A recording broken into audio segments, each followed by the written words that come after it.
Olá, pessoal, tudo bem? É, Mais uma vez eu estou muito feliz de fazer parte desse evento sensacional que é a Campus Party, ainda mais Goiás, que todos os amigos que eu tenho, eu sou sempre bem-vinda, é bem caloroso, né? Então é sempre um prazer fazer parte desse evento, e ainda mais dessa edição. Bem, vamos lá, eu estou bem contente, o evento bombando, essa sinergia muito boa, apesar da gente, eu não estar aí bem pertinho, mas eu já sinto a energia daqui. Só queria confirmar para saber se está tudo certo, se o áudio está certo, está tudo certinho. Tá ok? Tá tudo lindo. Então vamos lá, pessoal. Bem, eu gostaria de compartilhar um pouco desse projeto, que é o projeto da Luva Inteligente como case de sucesso. Foi um projeto na qual hoje, quando a gente fala nessa nova era, onde existe muito mais devices, muito mais componentes conectados, né, do que pessoas do mundo, é essencial a gente utilizar certos objetos, devices e dotá-los eles de inteligência. Então, esse projeto aqui, que foi desenvolvido, foi construído, eu gostaria, de fato, de compartilhar com vocês. Nos próximos 30 minutos, eu vou explicar de imediato, de fato, 3 coisas que eu gostaria de, no final, cada um de vocês, montar a própria luva inteligente, ou o que for inteligente, né? A geladeira inteligente, cama inteligente, blusa inteligente, enfim. A ideia é passar os 3 itens importantes dessa minha luva para ser um caso de sucesso do teu device também, tá? Então, para falar um pouquinho mais sobre quem sou eu, né? Deixa eu passar aqui, o próximo. Opa. Quem está falando aqui, né? Quem é a Desirê? Bem, eu sou maker, né? De fato, assim, de raiz mesmo. E também trabalho com desenvolvimento de software. Né? Isso já estou nessa, né, desenvolvendo, né, há mais de uma década, desenvolvimento de software e criando também protótipos, tanto de robótica como de automação como um todo, porque essa é a minha essência. Foi de eventos como Campus Party, eventos como software livre, hardware livre, que eu vim ter esse amor por tecnologia. Né? Então, eu adoro esse espaço, eu adoro essa sinergia aqui que a gente está tendo agora. E também, né, faço meu mestrado em internet das coisas e big data. Eu acredito que muito desse meu gosto, muito dessa minha energia que eu tenho por hardware, por programação, por automação. Hoje eu estou me especializando cada vez mais nessa frente, que é a IoT, a big data. Justamente são esses devices aqui inteligentes. Né? Eu estou fazendo esse mestrado aí na Universidade Federal aqui do Rio Grande do Sul, e pelo sotaque eu sou carioca, mas atualmente eu moro no Rio Grande do Sul. Já palestrei em diversos eventos, né, tanto nacionais como internacionais, sempre nesse tema, nesse foco de IoT, de automação, de robótica, mas sempre voltado para protótipo, né, para validar ideias, para pivotar. Né? E seguindo na mesma direção, aqui em Porto Alegre, ajudei e contribuí a fundar um laboratório de inovação, que posteriormente eu vou falar um pouquinho dele, e não poderia ser diferente, milito por mais mulheres na tecnologia. A gente tem que mudar, né, esse cenário, porque é uma frente linda, né, que tem espaço para todo mundo. Né? E hoje, infelizmente, ainda majoritariamente masculino, e a gente busca por um espaço mais pacífico, mais equilibrado, com mais representatividade feminina. Né? Então, fazendo parte aí de grupos como Mulheres na Tecnologia, Mulheres na Computação, Mulheres de Batom. Né? Então, são vários movimentos para militar por mais mulheres na tecnologia, porque isso é importante. E eu não poderia deixar passar aqui, na qual eu faço parte de um laboratório criativo, que é o Marte Hacker, que é o laboratório criativo daqui, de Porto Alegre. Né? Em cada região tem o seu, então procure aí na sua região. Em Goiás também tem vários lugares, mas aí, como a gente está online, né, acaba disponibilizando aí para se conectar pessoas de vários lugares. Então tem Hackerspace, procure que você vai achar. E se não tiver, é uma ótima oportunidade de criar, né, não? E também eu ajudei a contribuir, né? Vem todo ali de início do grupo de Arduino do Rio de Janeiro, dado que eu sou de lá, né? Então, hoje é um grupo com mais de 500 membros, um grupo que cresceu e que a gente compartilha bastante conhecimento. Tá ok? O papo é sempre um prazer falar um pouquinho mais de mim, mas eu não vim aqui, eu vim aqui para contar um pouco sobre justamente essa luva, né? Essa luva é uma luva que traz muito um grau de importância, né, de democratização, né, não só da tecnologia, mas também acaba abrindo portas como fusão dessa tecnologia aqui com a arte. Né? O que isso significa? Geralmente, quando a gente fala em tecnologia e fala em arte, geralmente são lugares distintos, né?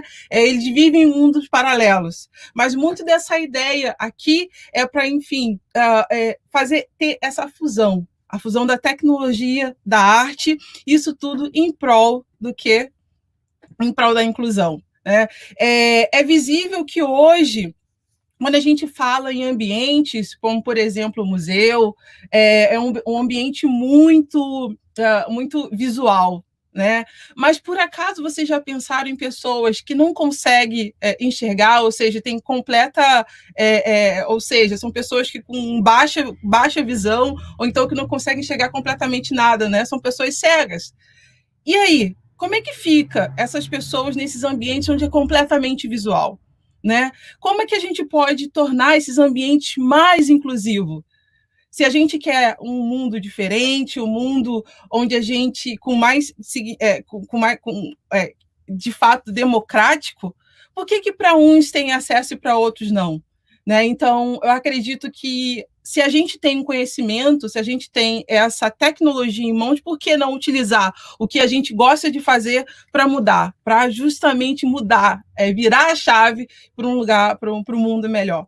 Né? Então, essa tecnologia, essa luva, esse case de sucesso, ele vem trazendo essa tecnologia vestível com sensores, trazendo essa inteligência, né, através do hardware, a serviço da inclusão.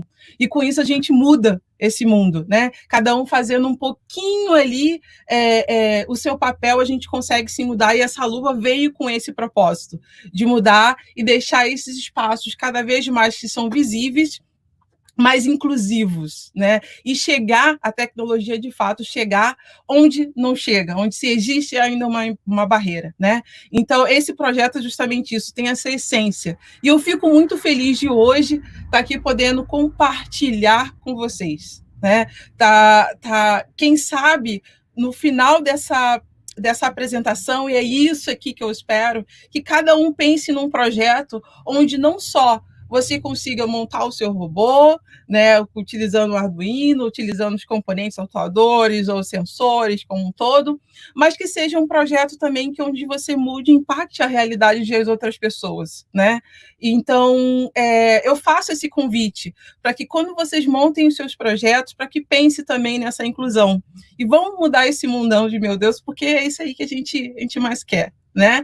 Então, é justamente isso, essa luva inteligente 4.0. E por que 4.0? A gente está vivendo num momento da quarta revolução, né, industrial, onde cada vez mais esses componentes, né, inteligentes acabam captando essas informações e deixando informações analógicas e convertendo isso para o universo digital. Né? Então, o que isso significa? Significa que objetos como, por exemplo, a Amazon Echo, né, por interação de voz, hoje você pode fazer qualquer tipo de pedido. Né? Aqui está, por exemplo, a Amazon Echo, que por interação de voz, você consegue controlar objetos ou então obter informações que antes ainda precisava ter uma toda interação manual, né? Abrir algum site ou então pegar ali um celular para poder obter essas informações, né? Outro componente inteligente, como por exemplo hoje é os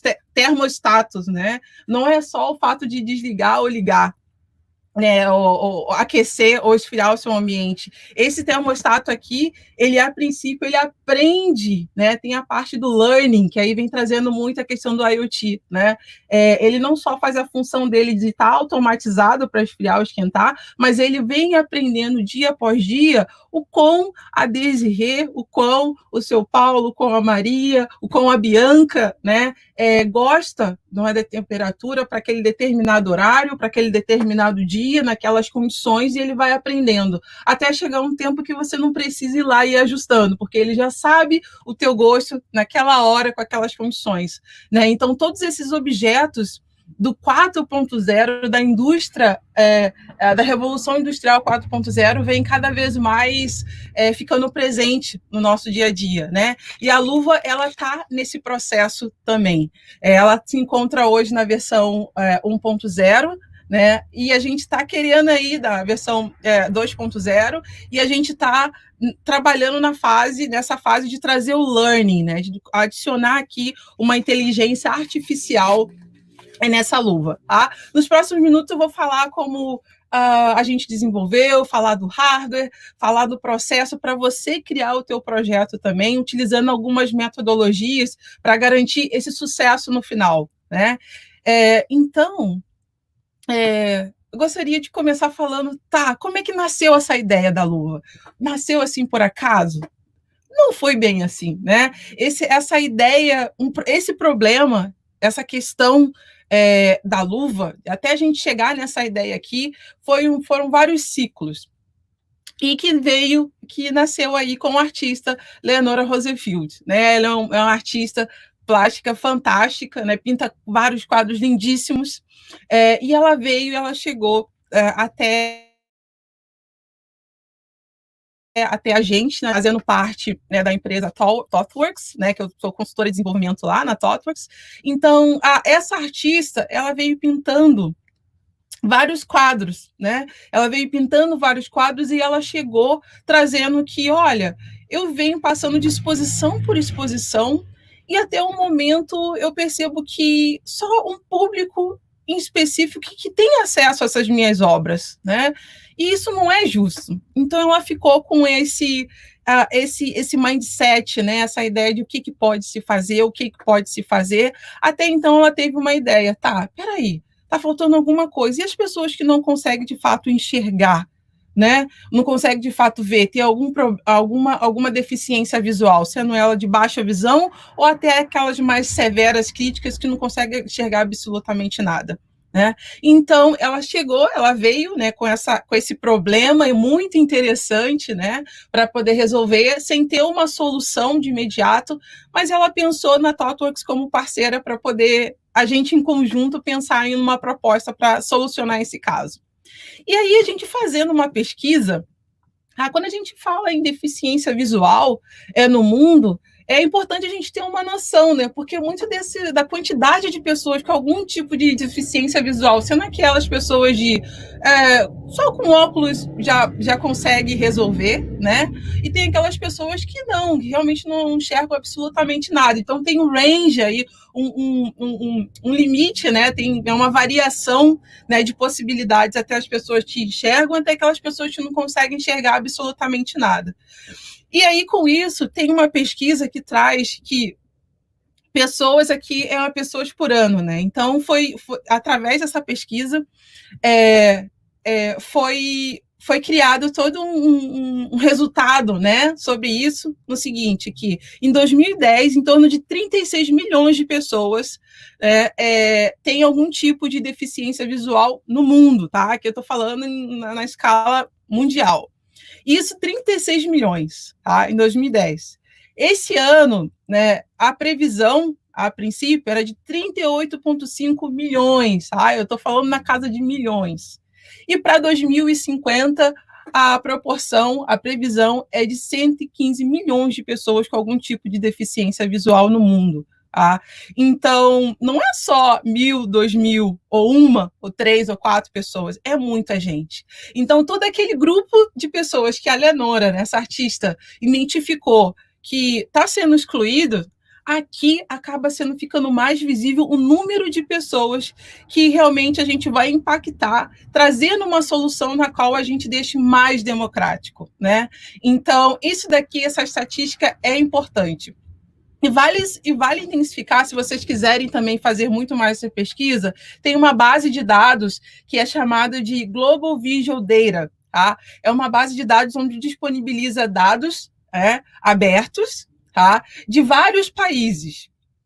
E é interessante porque a gente acaba tendo mais dados, mais informações, caso vocês queiram trabalhar um pouco mais sobre os dados voltados para algum tipo de deficiência visual. Então, tem uma base de dados específica para isso, ok? E aí, mas aí a gente sai do mundial para nível aqui Brasil, né? O verde, o solo verde e amarelo. Então, é válido intensificar que aqui, isso aqui foi uma pesquisa da Fundação... Fundação Andorina, né, que tem o link aqui embaixo também, né, eu sempre gosto de trazer as referências, as fontes, dar crédito de fato de quem fez essas pesquisas, mas vem trazendo que aqui no Brasil tem em torno de 6 milhões de pessoas, né, com algum tipo de deficiência visual. Então, esse algum tipo de deficiência visual é aquelas pessoas que têm algum tipo de deficiência, conseguem enxergar alguma coisa, mas com algum grau, assim, né, algo afetado, que tem algum problema, até aquelas pessoas que não conseguem enxergar absolutamente nada. Então, vale intensificar o quantas pessoas a gente está impactando, né? 6,5 milhões tem algum tipo de problema visual. E essa questão de algum tipo de problema visual são pessoas que acabam a gente excluindo de uma forma ou de outra. E não é isso que a gente quer. A gente quer um universo, um mundo mais democrático, né? Então, com isso, a Lenora, a primeira coisa que ela fez, dado que ela pintava quadros, né, ela teve que, a princípio, mudar, né? Mudar a forma, então ela mudar a forma que ela pintava, desenvolvia, criava os quadros dela. Então, a primeira técnica que ela criou foi uma técnica de afresco, que essa técnica ao invés de pintar normalmente, ela trouxe contorno e relevo, né, para as obras. Então, o que isso significa? Significa que a pessoa com algum tipo de deficiência, que não consegue enxergar por completo, utiliza mais o tato também, né? Então, utiliza outros meios e o tato ele é fundamental nesse processo. Então, ela criou esse quadro, né, que representa aí esse tipo de tecnologia, né, vamos falar assim, que ela utilizou uma tecnologia voltada para a arte. Então, a primeira coisa que ela fez foi trazer o alto relevo, né? Então, aqui dá para perceber que tem... deixa eu botar aqui tentando mostrar. Tem um alto relevo aqui no quadro, ó. Aqui acho que fica melhor. Justamente para quando a pessoa, né, a pessoa tocar, então já entende como é que já entende o contorno, o desenho do quadro, né? Então a pessoa já consegue ter uma noção do desenho, tá? E a própria textura também traz um significado das cores, né? Então ela tentou também buscar não só o alto relevo, mas a textura de uma cor para outra para poder deixar claro que tem alguma diferença. E cada textura traz também um pouco do significado daquela cor. Tá? Então, esse daqui foi a primeira modificação que ela fez. Então, aqui ó, dá para ver que são várias camadas e cada camada representa também uma cor. Esse aqui foi a primeira alteração e mudança que ela fez. E esse conjunto de obras teve uma exposição dela lá no Museu de Arte de Blumenau, né, que foi um dos lugares onde ela trouxe já essa primeira mudança nos quadros. Né? E aí deu para perceber que foram pessoas com algum tipo de problema, a questão, alguma deficiência visual, e a primeira coisa foi a possibilidade de tocar na obra. A gente sabe que num ambiente como o museu, já tem essa distância, né? Essa distância de não poder tocar, e então fica mais visual, obriga o fato do visual ser mais forte ainda, né? Então a primeira coisa que ela fez foi, podem tocar. Né, essa obra aqui, podem tocar. E a segunda alteração, mudança que ela fez, o outro paradigma que ela quebrou, foi o fato de trazer alto relevo e textura para o quadro, para trazer mais significado, o que a obra queria passar. Mas só o contexto, só a textura, né, e o contorno ali do desenho não é o suficiente. Né? A cor ela é extremamente importante também na obra da artista. Né? Então, ela chegou até a TOTWORKS trazendo esse problema, esse X da questão, né? Um problema bem válido para a gente resolver em conjunto, que é, mediante uma obra de arte, né? Já com esse contorno, né? esse alto relevo, né? E essa textura, como é que a gente poderia criar uma interface, né? Criar uma interface onde a gente pudesse também, uma pessoa com algum tipo de deficiência pudesse também captar a cor da obra de arte, né? E aí que abre uma tecnologia, né? E aí a gente fez toda uma imersão para estar aí agora, né? É um problema muito válido, com um impacto tremendo, trazendo um problema na qual a gente foca na inclusão, né? Então era um problema assim fantástico.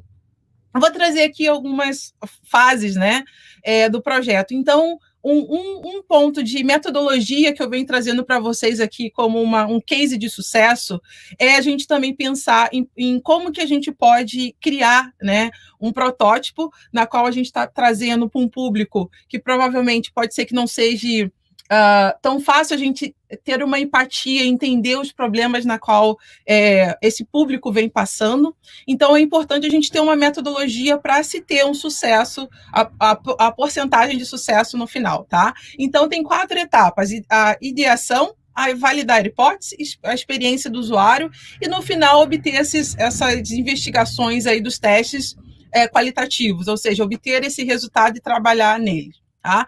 Naturalmente, a gente tem algumas metodologias que dão suporte para a gente, como o Double Diamond, Design Thinking, vem trazendo muito isso, da gente ter uma ideia, depois que a gente tem uma ideia, a gente fecha numa ideia e depois vai assim trabalhando, né? Então, como a primeira fase é a primeira ideia daquela de juntar as pessoas e ter ali aquele brainstorm, né? Então, várias ideias, cada um vem trazendo ideias, cada um tem uma experiência, e com base nessa experiência vem trazendo algumas possíveis formas de se resolver. Na sequência, nessa sequência aqui vem trazendo, uma vez que a gente define qual vai trabalhar, tem toda uma pesquisa para ver, tá, qual a tecnologia que a gente vai usar, como é que a gente pode tornar essa ideia uma realidade, né? Posteriormente que passa por esse projeto, aí vem o ponto, tá, isso daqui é uma ideia. Qual é o mínimo viável dessa ideia que a gente pode desenvolver, né? Se eu não tenho tanto recurso, ou então eu tenho que ter um hardware que eu tenho que importar, e aí isso vai demorar bastante tempo, ou então é uma ideia que a gente está nesse momento de pandemia, né? Como é que a gente pode resolver isso? Então, passando por essa fase do primeiro diamante, a gente começa o segundo diamante, que eu já passei por toda essa fase, né? Esse primeiro diamond, né? Então já tem uma ideia ali que eu vou trabalhar, e aí a segunda etapa com essa ideia desenvolver, trabalhar, refinar, testar, né?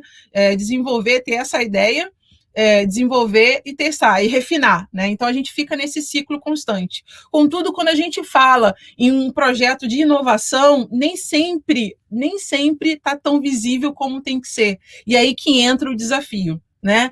E aí, nesse desafio, tem essa outra metodologia, que é a metodologia ágil para construir um projeto, que a gente utiliza o Scrum, né? Que é uma das metodologias, onde, mais uma vez, dentro de uma janela de ideia, dentro de um espaço de tempo, a gente vem trabalhando, né, nessa ideia. Mas eu não estou aqui para falar desse, porque tanto de utilizar o Scrum e aquele Double Diamond, é quando você tem uma ideia já certa, algo já mais definido. Quando a gente vem trazendo projetos de inovação, não é tão definido assim, né? A gente precisa pivotar, a gente tem muito mais hipóteses e muito mais incertezas. E aí vem esse sprint, esse framework, né, de experimentation. Então, você vem experimentando essas ideias num ambiente completamente incerto. Esse framework foi desenvolvido pelo Paulo Caroli, e eu deixei aqui também esse link para depois vocês utilizarem, para vocês olharem e obterem mais informações, e dando crédito também ao Paulo. Eu admiro demais o trabalho dele. Então, uma da ideia a primeira fase é a ideação, né? Criar, ter esses workshops. E foi isso daí. Então, a gente fechou, tem um caso aqui, as fotos do time dessa fase de ideação. né? Então, com o Igor Balteiro, com o Iago também, com a Dani, e a gente fechou, né, um dia ali completo, focado, em conjunto com a artista, explicando como é que é a obra, explicando trazendo todo o conhecimento que ela tinha, né? E posteriormente a gente passa por experimentos.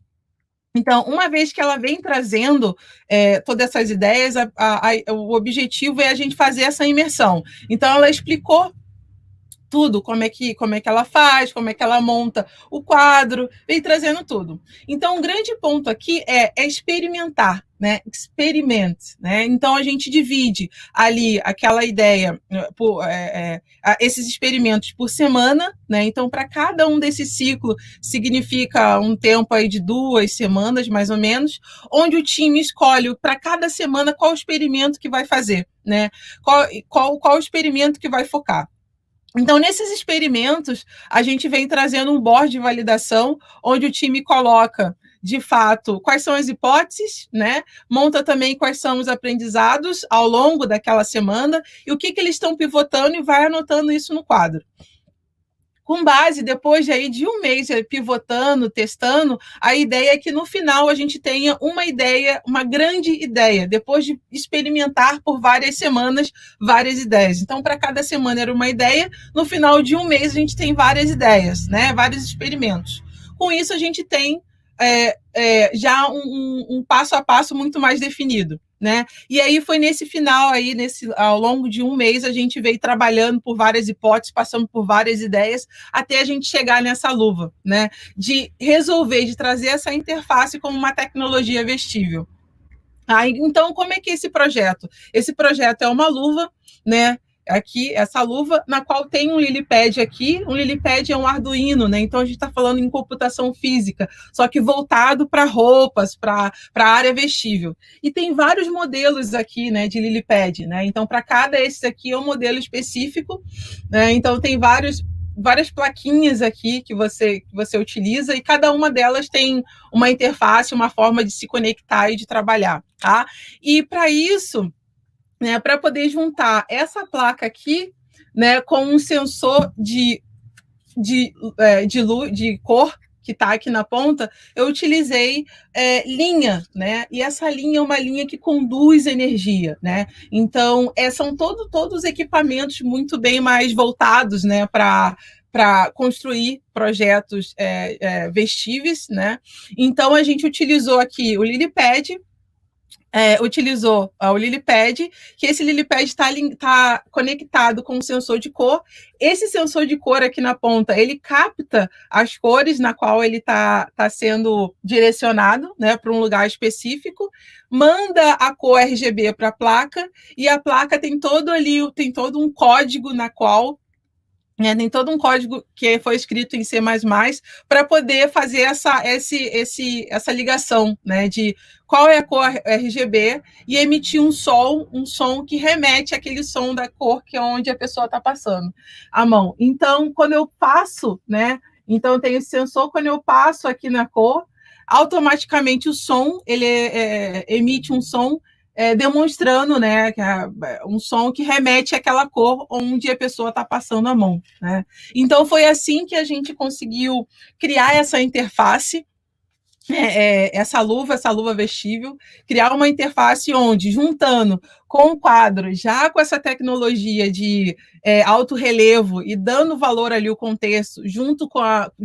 a luva, né, inteligente, a gente compor aí uma tecnologia de baixo custo, acessível e acessível para todos, né? Não só de preço, né, porque fica fácil de replicar, mas também que pudesse chegar naqueles 6,5 milhões de pessoas aqui a nível Brasil, que geralmente já são excluídas, né? Ou então não tem uma dependência, sempre tem uma, não tem, não são pessoas independentes nesse ambiente completamente visual, né? Então a gente quer mudar essa realidade.